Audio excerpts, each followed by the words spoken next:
মজার বিষয়, মধু পোকা কি শুধু কি আমাদেরকে শুধু কি মধুই খাওয়ায় নাকি? মধু পোকা দিয়ে চিকিৎসা বিজ্ঞান 2015 সালে সিরিয়ার রাজধানী দামেস্কে এক ডাক্তার শরীরে মৌমাছির হুল ফুটিয়ে করা হচ্ছে মানুষের চিকিৎসা।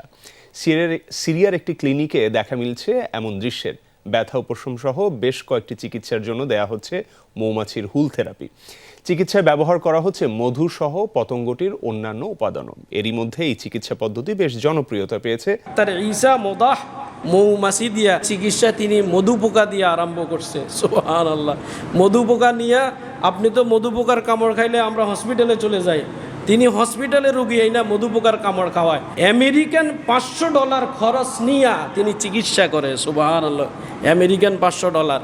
যদিও বিজ্ঞান বলতেছে এখানে কেমিক্যাল থাকার ফলে, বিষ থাকার ফলে রিস্কি আছে। এভাবে 2015 সাল থেকে চিকিৎসা করে আসতেছে।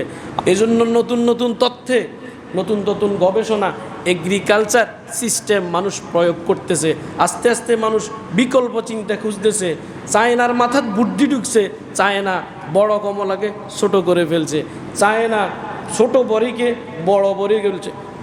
বড়ই ছিল কতটুকু ছোট, এটারে চায়না বুদ্ধি খাটাইয়া কি করে ফেলছে, বড় করে ফেলছে। গামাসিরে খুঁটটা টিউমার বানাইছে, টিউমারকে টিপে গামাসি বড় কমলা ছোট করে ফেলছে, আবার ছোট বড়ই বড় করে ফেলছে। একই গাছে কয়েক প্রকারের ফল তারা প্রয়োগ করে মানুষকে দেখাইয়া দিছে। চেষ্টা করলে আল্লাহ তাআলা দেয়। আল্লাহ তাআলা আমাদেরকে বুঝার মানার তৌফিক দান করেন বলি আমিন।